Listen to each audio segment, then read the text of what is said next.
అందరికీ నమస్కారం. ఈ రోజున సంక్రాంతి స్వరం ద్వారా పిల్లల పెంపకంపై మరొక ఎపిసోడు. అంటే తల్లిదండ్రులే మార్గదర్శకులుగా ఉండాలి, వారికి మార్గాన్ని చూపించాలి, వారి భవిష్యత్తును నిర్మించాలి అనే విషయం మీద మాట్లాడే ముందుగా, పిల్లలు దేవుడు చల్లని వారే, కళ్ళ కపట మెరుగని కరుణామయులే. ఈ పాట మీకు గుర్తుండే ఉంటుంది.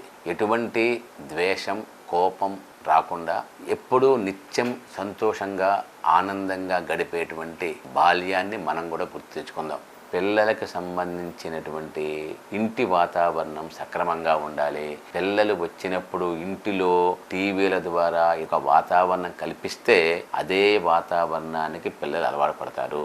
కనుక వాళ్ళలో జిజ్ఞాస రావాలి అంటే ఇటువంటి ఎలక్ట్రానిక్ వస్తువులకి దూరంగా, ముఖ్యంగా యాక్టివిటీ బేస్డ్ లెర్నింగ్ అంటాం మనం, దానికి వాళ్ళందరినీ కూడా సమాయత్తం చేయండి.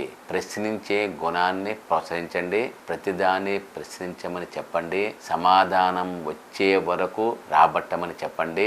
పిల్లలు తప్పు చేస్తే వెంటనే దండించకుండా పిల్లల తప్పుని ఎత్తి చూపించండి, తిరిగి తప్పు చేయకుండా చేయండి. పిల్లల యొక్క ప్రత్యేకతలను గుర్తించి ఆ ప్రత్యేకతలకు అనుగుణమైనటువంటి వృత్తిలోనే వాళ్ళు రాణించే విధంగా మనం కూడా చేయాలి. డబ్బులు సంపాదించడమే విజయం, డబ్బులు ఎంత ఎక్కువ ఉంటే అదే గొప్పతనం అనేటువంటి భావనలో మీరు ఉంటూ ఆ భావనలనే పిల్లల మీద రుద్దకండి.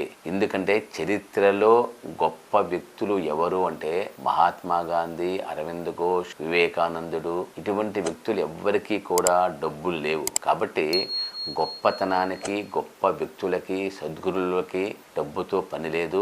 నిజమైనటువంటి విద్య అటువంటిది కావాలి. కాబట్టి దయచేసి మంచి విద్యాబుద్ధులు నేర్పిస్తూ, పిల్లలని ప్రేమిస్తూ, మంచి సమాజంలో మీ పిల్లల పాత్రని, ఆ సమాజాన్ని మార్చేటువంటి వ్యక్తులని మీరు తయారు చేయాలని మనస్ఫూర్తిగా కోరుకుంటున్నాను. ఈ సందర్భంగా పిల్లలు తల్లిదండ్రుల నుంచి ఏం కోరుకుంటున్నారు, అటువంటి ప్రేమని తల్లిదండ్రులు ఇస్తున్నారా, ఇవ్వలేకపోతున్నారా తెలియజేసేటువంటి ఒక చిన్న 4 మాటల కథని మీకు చెప్పే ప్రయత్నం చేస్తాను. ఒక టీచరు ఆ రోజున క్లాస్ రూమ్ లో వ్యాస రచన పోటీని పెట్టి ఆ పేపర్లన్నీ తీసుకుని వచ్చి రాత్రి భోజనాల తర్వాత పేపర్లను దిద్దటం ప్రారంభించింది. పిల్లలందరూ పడుకున్నారు. భర్త స్మార్ట్ ఫోన్ చూసుకుంటూ ఉన్నారు. ఆ పేపర్లను దిద్దుతూ చివరి పేపర్ను దిద్దటానికి తీసి చదివిన ఆ టీచరు నిశ్శబ్దంగా ఏడుస్తూ ఉంది. ఆ ఏడుపు వెక్కిళ్ళు విని భర్త తల తిప్పి చూసి ఆశ్చర్యపోయాడు. ఏమైంది, ఎందుకు ఏడుస్తున్నావు, ఏం జరిగింది అన్నాడు టెన్షన్తో.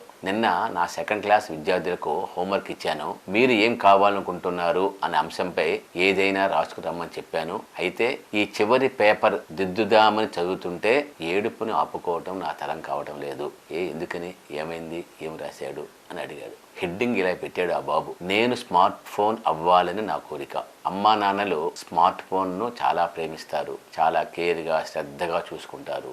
నాన్న ఆఫీస్ నుంచి ఇంటికి వచ్చినప్పుడు వెంటనే స్మార్ట్ ఫోను రిలాక్స్ని ఇస్తుంది, దానికోసం సమయాన్ని కేటాయిస్తారు.